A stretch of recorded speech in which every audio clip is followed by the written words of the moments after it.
dati, ang lagi kong prepare para sa akin, yung sa mga manonood. Lagi ko dati pinipilit talaga. Modular. Sino ba tatlo yan? Oo, tatlo nga pala yan. Full face, tsaka modular. Dati, laging modular. Bakit? Di oh. Ang dami yung difference. Uhuli siya pag ganito. Pero, pero sa presyo, kung ito ano yung presyo, ako nasa mid-range lang. Kayo, boss. Sa akin, kaya ko siya tatlo. Pwede ako ng murahin, pwede ako ng mid-range, saka pwede ako ng high class. Bago kami naman! Wala ka naman nagawa, nakapili na ako. Napili ko na yan, oo. Ang mahirap na mag-build kasama yung resibo, pinalik ko sa store. Pinalitan mo kanya. Iskandal naman. Nakakaya yun! Yung kakatok doon umagawa is, mami, ito ba binili ng asawa ko ito? Babalik ko po. Nakakaya yun. Ano sir, meron na tayo po? May promo kami bukod sa pre-install. Yung helmet i-install namin sa'yo. Bukod doon. Libre na.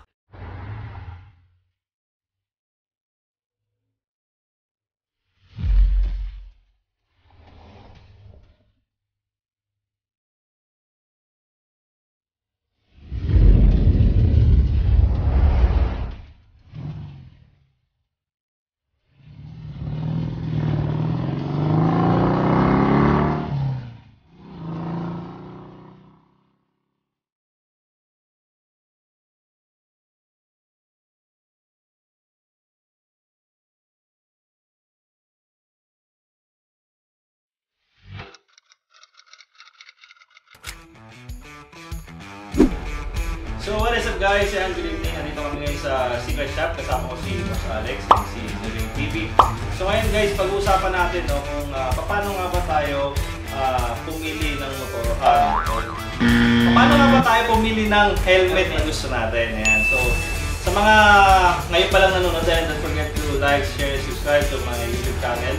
And siyempre kay Juling TV at kay Boss Alex at Secret Shop Alex.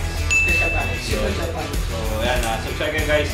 So ngayon, magkikwentuhan muna tayo or magkikwentuhan tayo about sa kung paano nga ba yung tamang pagpili ng helmet. Okay? So since kami ay mga nagmumotor, so tatanungin natin sila kung ano ba yung opinion nila sa pagpipili o sa pagpili ng helmet. So yun, si Boss Alex. Boss, ano ba yung ginagamit yun na helmet na yun? Ngayon, dati kasi ang gamit ko talaga is Vivo. Pero ngayon, ang gamit ko na KYT, saka AGV. So ngayon kasi parang depende sa trip ko kung ano yung magiging helmet ko. So kaya papalit-palit na ako. Kaya ngayon, ang nasa sa akin talaga, KYT saka So ngayon, KYT saka AGV. Kayo ano? Zeroy. Kaya mga kasi maraming helmet. Hindi, na-addict lang ako. Ako ang helmet na ginagamit ko, dalawa lang. Isang Evo, saka isang Gile. Pero kung gusto nyo dagdagan, hindi, isang Evo at saka isang Gile. So Evo, Gile, saka KYT, saka AGV. So ngayon, pag bibili ba kayo ng helmet, ano ba yung kinukonsider nyo? Full face ba o half face? Sige. Ako dati, ang lagi kong prepare para sa akin, yung sa mga manonood. Lagi ko dati pinipilit talaga. Modular. Sino ba tatlo yan? Oo, tatlo nga pala yan. Full face, tsaka modular. Dati, laging modular. Bakit? Kasi nag-smoke ako eh. Good for smokers talaga yun. Ngayon, pag mag-long ride ka kasi, pwede mong iangat eh. Bale, nasa traffic ka, kasi medyo gusto mong mag-yosi. So dati, nakakapag-yosi ako, angat ko lang, nakakapag-yosi ko. Ang bad thing lang sa modular kasi, mabigat. So Pagka long ride, talagang, kumbaga, mas mabilis kang mapapagod. Kasi mabigat kang helmet, saka talagang gano'n ka ng gano'n, maya-maya. Kaya nung katagalan, ang ginagamit ko na, o pinipili ko na, ay yung full face. Dalawang factor ang ibigay niya sa akin na maganda. Una, hindi na ako nakapag-yosi. Nababawasan yung paninibig ko. may nakatulong sa'yo. Kasi full face na eh. Hindi mo na may aangat eh. Hindi ba pwede nag-yosi sa loob? Hindi mo ako kayo nung inulusot mo ng gano'n. Inulusot mo ng gano'n. Di ba sa kotse, pag nag-vape ka, di ba ako numuusok yun? Eh pag sa motor, ayos yun ah. Nasa loob lang eh. Stupid yun. Hindi, kumbaga, yan, nung nag-full face na ako, nabawasan yung smoke, tsaka medyo gumaan. Kaya kung ang tanong kung ano ba ang mas prefer ko, yung full face na. Full face na. Safety na rin. Sa akin naman, ang talagang ingin, ang prepared ko talaga full face, never seen.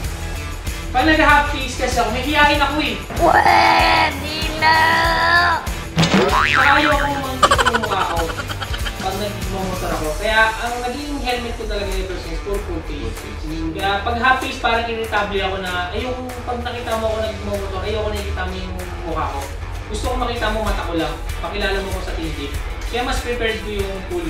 And then for the safety rin, kasi yung modular sa half face, prone talaga siya pag sumemplang ka. Oo. Pwede mo, basag talaga kami yung pako mo. Hindi na tulad nito, ito muna. Kasi sumemplang na ako before. Kaya alam ko yung itsura ko pag aampas ka ako sa... Slow. Ayan na! Oh, hindi ko siya makalimutan kasi, oy! Wala, nakita-kita mo niya sa mirror mo pa. Tapos makita mo yung gas-gas dito. So imagine mo kung naka-open ito. Kaya pag naka-full face ka talaga, medyo safety ka pa. Kampante. Kampante ka pala. Okay lang, may tatama pa bago yung mukha ko eh. Pag half face, mukha ko na! Saka mas magaang, tama ka doon, mas magaang siya magaang. yung pag full face yun. Kaya full face talaga. So yun guys, so narinig natin yung opinion nila about sa full face at half face. Tanda natin guys na meron na nilabas ngayon ng LTO, di ba? Tama. Okay. Na dapat ang bibili na natin na helmet is full face na. So hindi na dapat yung half face guys. So yun, next topic naman natin. Ano ba yung tawag dito? Pagdating sa helmet, ano ba yung mas preferred nyo? Yung mas mahal? Medyo sa mid-range siya o yung mas mura? Ako depende sa gusto kong bilhin na helmet. Pag-iipunan mo kasi. Oo. Pag-iipunan mo siya kasi. Kaya depende pa rin doon sa klase ng helmet na gusto kong bilhin. So kahit mahal siya, basta gusto mo, bibili mo. Pero hindi ako aabot dun sa ko lang. I-clarify ko lang. Up. Hindi ako aabot sa presyo na mga 10K pataas. Para lang sa helmet. Hindi need ka. Tama sa mid-range na rin na. Pero kung may pera siguro, pwede. Kung pagbibigyan ng pagkakataon ng pera kung kaya mo gumastos pang 10,000 para lang sa helmet, pwede siguro. Pero sa ngayon, hindi ko prepare eh. Parang para sa akin hindi practical na bumili ka ng helmet na 10,000 pataas. Kung dito ka lang naman at kung hindi ka naman talaga nakabigboy. Pero sa mga underbone user lang. Diba? Parang, Yung pinapagayan nito siya. okay lang na nasa mid-range mo ang tanong presyo, kung ano yung presyo. Ako nasa mid-range lang. Kayo ba? Sa akin, kaya ko siya tatlo. Puta edi wow! Pwede ako ng mid-range, saka pwede ako ng high class. Since may business nga ako, kaya ko siya. But yet, andun ako sa mid, saka sa high class. Sa mumurahin, marunong talaga. Or hindi talaga ako, siyempre sa lifestyle ko na nagpapasok siya doon. And then, kung pagpipiliin ako sa mid, saka sa high class, sa mid ako. Kasi nakita ko yung mga mid helmet na komportable saka value for money. Kasi meron akong AGB. Kasi yung AGB ko is worth 15,000. So nung sinuot ko siya, siyempre nung bago, uy, ang sarap. Parang there's a thing lang na, it's an ordinary helmet. Pero may yabang lang kasi. Kaya, AGB yun. 15K yun. Pero, hindi, sa akin na lang, share ko lang anong binili ko siya. Ano ko siya, gift for myself. So hindi siya luho. Hindi siya luho. Inipon ko siya for 2 months. Or pinag-isipan ko siya for 2 months. Ay, binenta ko pa yung mags ko. Nagbenta ko ng bagay para lang mabibili. Ganun yung ginawa ko. Kaya nabili ko yung AGB. And then ngayon, ang mostly na ginagamit ko, yung mid. Which is yung mga KYT ko. Yung KYT ko, 4 yun. So, puro sila 3.8 lang. So, murang-mura lang yun. Kahit sabihin sa isa na lang, sa 3.8 lang, mura lang siya. 3.8 lang kasi yung SRD. So, nasa mid lang siya. Kaya, mas komportable akong ganito sa kanya. So, kahit mabasag o magasgas, hindi ako masyadong worry. Sa komportable, sobrang komportable. Sa pagdating naman sa design mga boss, kino-consider nyo rin ba yung design ng helmet pag bumibili kayo? Ako, design tsaka kulay. Kino-consider yun. Anong kulay ba ng Aeros mo? Puti. So tutukin. Ano yung basihan mo agad ng... Pagka, example sa akin, kapag puti, kunwari, halimbawa yung motor ko puti, ang iniisip ko lagi na kulay, dalawa lang. Puti o kaya itim. Yun lang lagi. Sa kulay, pagpapasihan sa kulay, ang lagi ko lang iniisip, puti o kaya itim, tapos matte black o kaya glossy. Yun lang. Tapos, mas gusto ko yung aerodynamics, yung mga katulad ng ganitong Evo. Tulad nga sabi ko kanina, Evo user ako kasi nga, paporma yung itsura ng pagka-aerodynamics. Sa akin naman, dati doon ko siya tinitigan kung ano yung kulay ng motor. But yet now, nagiging papalit-palit kasi ako ng motor situation.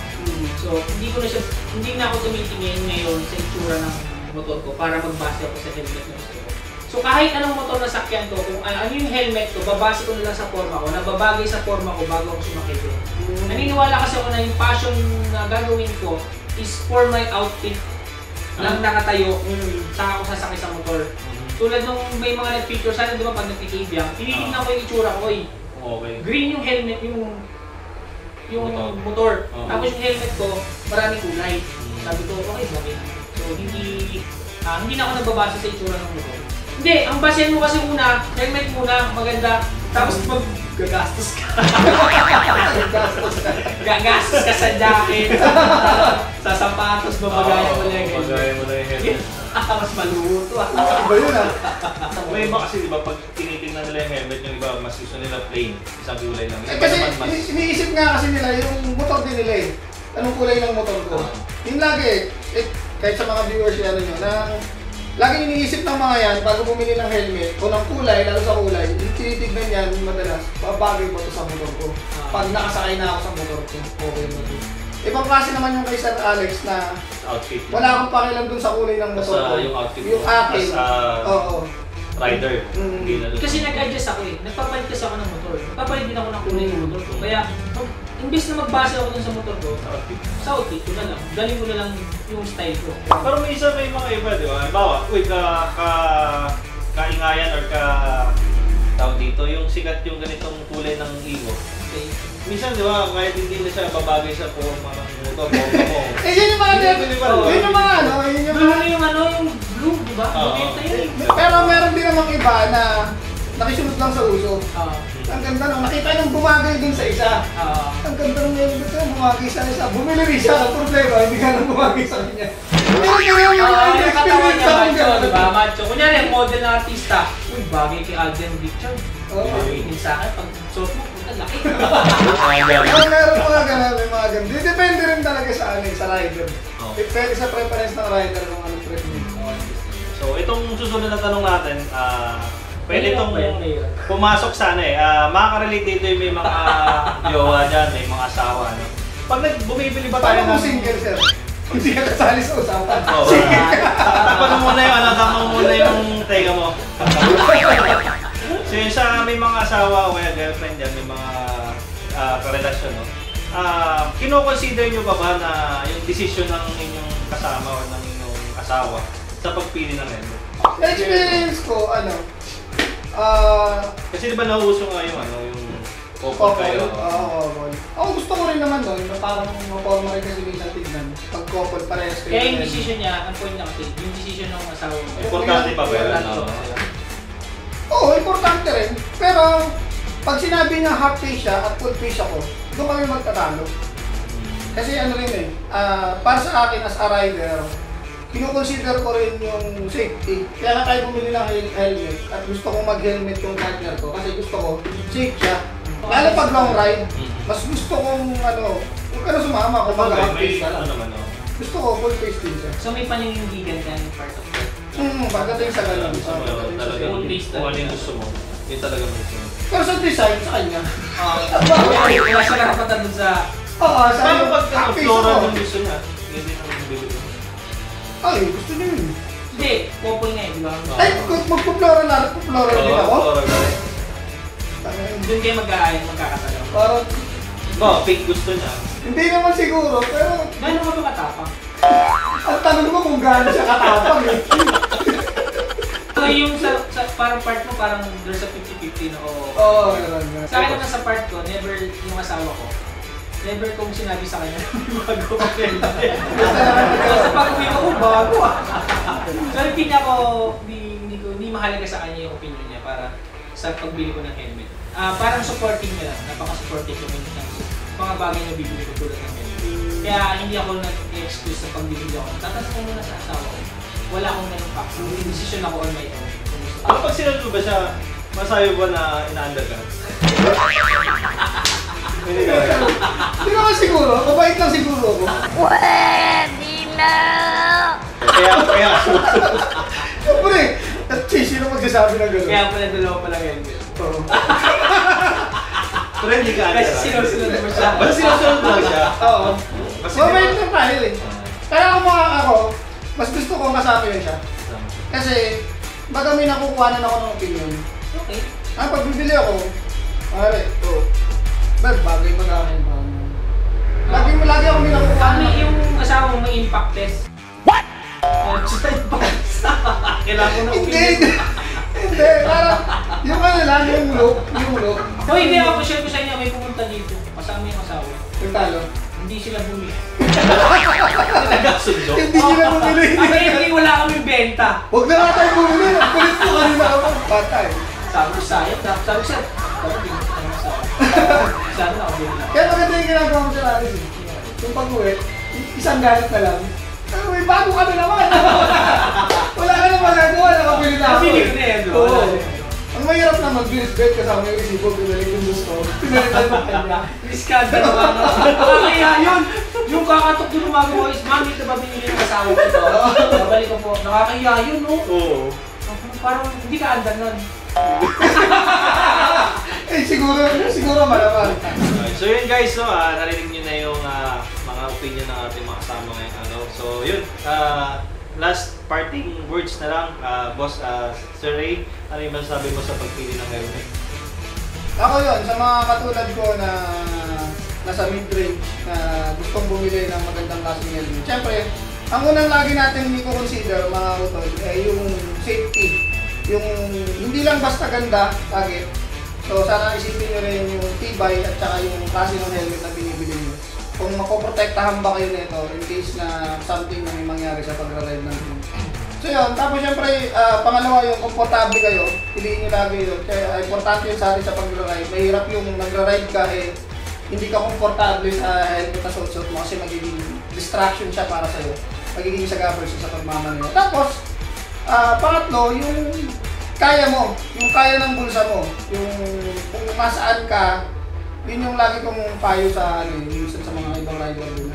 Kung ano yung kakayanan mo, huwag mo lang pilitin bumili ng magaganda kung susunod ka lang sa uso. Kailangan kaya ng bulsa mo kasi baka isa yun sa maging dahilan na magawain na rin mag-asawa. Bakit ka bumili nito? Wala tayong kakainin mamaya. So parang ganun. O kaya kung gusto mo man, pag-ipunan mo ng mabuti. Pero lagi para sa akin, yung safety.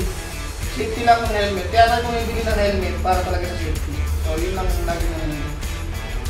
So sa akin yun man, sa may mga may kakayanan na bumili ng higit pa dun sa mga budget meal, middle class, saka high class, nasa sa inyo pa rin kung bibili niyo ba talaga yung high class. Since naman na kaya niyo naman bilihin, pero tignan mo pa rin yung lifestyle mo kung komportable ka pang gamitin. Hindi kasi porket sinabing sobrang mahal, masarap na gamitin. Oo. Kaya value for money pa rin. Siyempre kung nag-business ka, tingnan mo pa rin kung saan ka magiging maluwag. Kung ang pera mo is mas malaki, dun sa bibilin mo, okay. Pero kung mas maliit, doon ka muna sa middle. So yung middle kasi, sa akin kasi nasa middle talaga ako. Which is yung kaya lang ng budget ko, kaya lang ng extra pera ko na makabili ng uri ng klase ng helmet na kailangan ko. At ang feeling ko is ang pogi-pogi ko lang. Parang gano'n. Kaya doon ka pa rin, magbabase ka pa rin sa pangangailangan mo. Hindi ka magbabase sa kung gaano siya kamahal. So depende pa rin sa'yo kung saan ka komportable bilhin at gamitin. Doon ka magbase.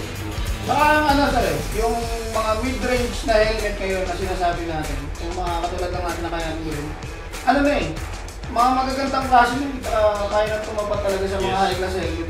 Tsaka ang dami mo ng pagpipilihan. Oo, ang dami. Ang dami na. Kaya yung sa mga nahihirapang bumili, sa mga naghanap ng helmet, yun, meron dito sa Secret Shop. So ngayon, ang available natin, 3 or 4 brands pa lang. Shifter, Evo, Shifter, Zebra, saka yung NS2. Yun. Sa mga naghahanap ng helmet, pwede kayo bumili. KYT. Ay, KYT pala 5 brand. Oh, KYT. So may mga choices kayo pwedeng pagpilihan dito. Pwede kayo magkwentuhan dito. ginagawa namin. Tapos iwasan nyo lang yung mga asawa ninyo. Promo sir, meron na tayong promo. May promo kami bukod sa pre-install. Yung helmet i-install namin sa'yo. Libre na. Susunod sa'yo. Meron kaming pre-balaklava. Yun. So, i-open ko na siya na yung pre-balaklava namin, hindi na lang siya for shifter, ay for Zebra. Pwede na rin siya sa Evo Shifter LS2.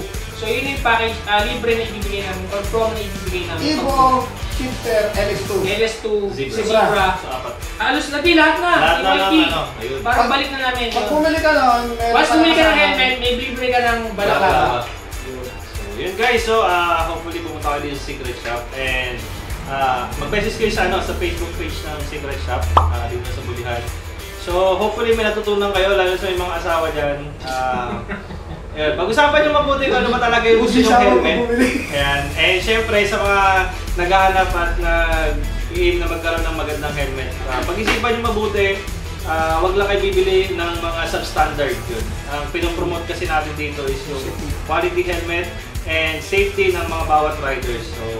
So sana yung bibili nyo na helmet, kung ano na yung kaya nyo, pero wag doon sa substandard. So yun guys, hanggang dito na lang. Kaya maraming salamat sa panonood. And salamat kay Boss Ali at kay Sir Ray sa oras sa inilan sa atin. And syempre, don't forget to subscribe to their channel guys. Yan. So hanggang dito na lang. Peace! Peace!